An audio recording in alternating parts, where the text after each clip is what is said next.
Welcome back to Elevator Inspiration. This week is lesson 7. We're going to be talking about the wisdom of Jesus.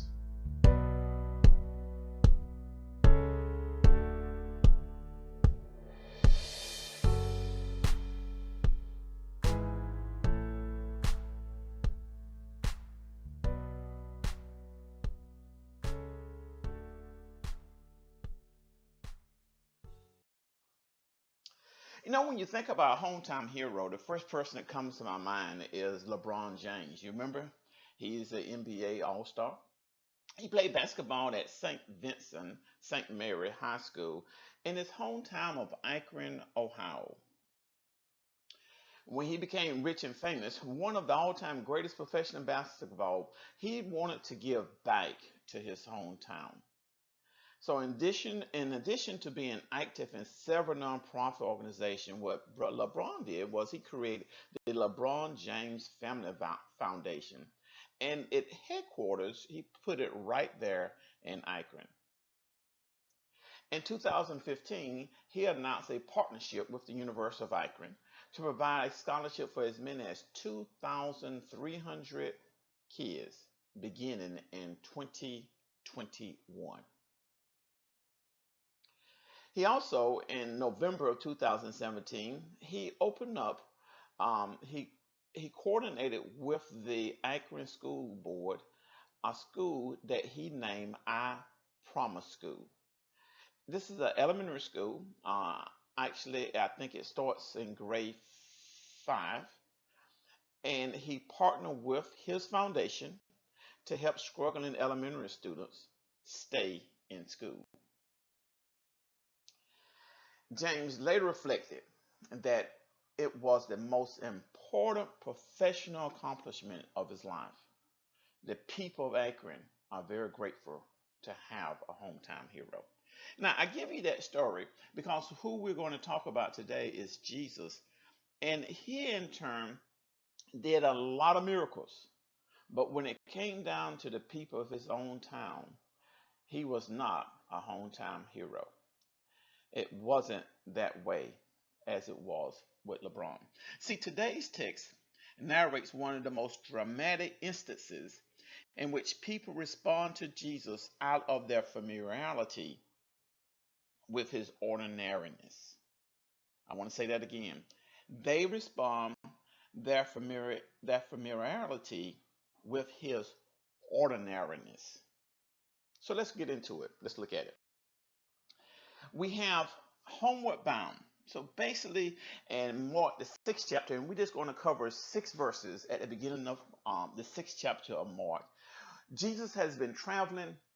He actually he leaves a place near the Sea of Galilee where he had raised a girl from the dead. And if you go back and look at Mark 5:21, verses 33 to 43, you'll see this miracle performed.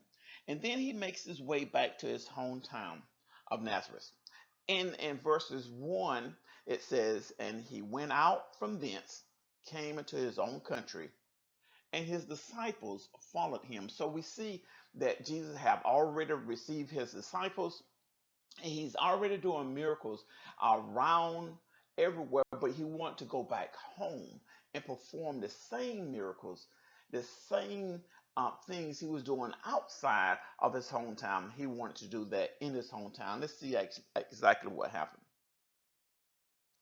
So when we get to verse 2, Mark 6:2, we see that when the Sabbath day was come, he began to teach in the synagogue, and many hearing him were astonished. Now that's interesting because it was customary in that day to take the Sabbath day, that was this last day of the week, assemble, read God's word, and discuss it, kind of like what we do on Sunday, but they actually did it on the Sabbath day. And I was reading that this practice actually started when they were in captivity, during the Babylonian captivity, to refresh and to remember the teaching of God. They were assembling themselves together and will begin to discuss his word. And what is happening now we see that when Jesus goes to the synagogue, that the people were astonished and they were saying, from whence has this man these things? How did Jesus know this? And what wisdom is this which he is given unto him, that even such mighty works are wrought by his hands? So if you notice that in verse 2, they begin to question, how is he able to talk and confound and say this? Because they knew Jesus. They knew him from his early childhood. And then here we go. The old knowledge. Verse 3. Is not this the carpenter, the son of Mary, the brother of James and Joseph, and of Judah and Simon, and not his sisters here with us? And they were offended at him. So because they knew Jesus, they knew him from a youth up, and they did not establish and accept what he was saying to them. It says at the end that they were offended by him. Okay? So as we move to the next verse, I have two questions that I want to ask you. What preparation might a Christian make to ensure that interaction with hometown folks have the best chance of being taken in a positive way? And it's amazing, when you begin to do great things and you want to come back home and do those same great things to your people, but they remember you from your youth. How can you teach the people in your hometown and they look at you in a positive way instead of a negative way?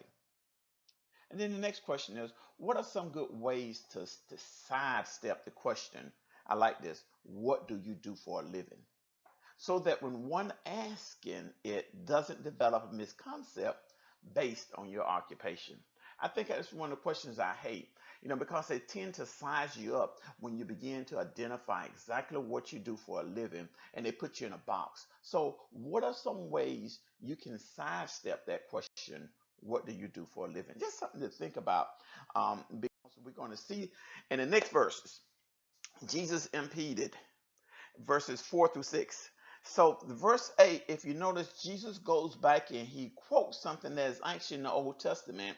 Verse 4 says, but Jesus said unto them, a prophet is not without honor, but in his own country, among his own kin, and in his own house. So Jesus identified and realized that even though you all did the same thing to the prophets of old, you all was familiar with those prophets of old, because they did not receive honor. You all rejected them. And then without opportunity, verse 5, and he could there do no mighty works, save that he laid hands on a few sick folks and healed them. Because of the rejection, because of their disbelief, because they were familiar with Jesus, they had contempt for Jesus, he wasn't able to do a whole lot of mighty works that he had did in other places. And then verse 6, without boundaries, and he marveled. In other words, this was surprising to Jesus because of their unbelief, that it says he marveled at them of their unbelief. And then he went around the village teaching. So he did a few things, but because of their disbelief, because they were familiar with him, because they knew him as a child, he just kind of shook his head. He was impeded. So how can we avoid these pitfalls? We might feel contempt for people of Nazareth for being unable to appreciate and honor Jesus appropriately. How might the saying, familiarity breeds contempt, be applied to someone who has been a Christian for a long time? Some of us, if you go to a funeral, it says that he gave his age to Christ at a very young age. So my question is, did this individual is so familiar that he has contempt for his Christian life? The person may assume that he or she knows everything there is to know about Jesus. That may result in an overly cautious approach to him. So what are some things that longtime Christians can avoid these pitfalls? How can we keep our relationship with Jesus fresh and relevant? And here are some things. We can regularly sing praise songs. We can remember what he did for us on the cross and thanking him for daily mercies. trusting Him for guidance through tough times. We have to renew our relationship with Christ over and over again.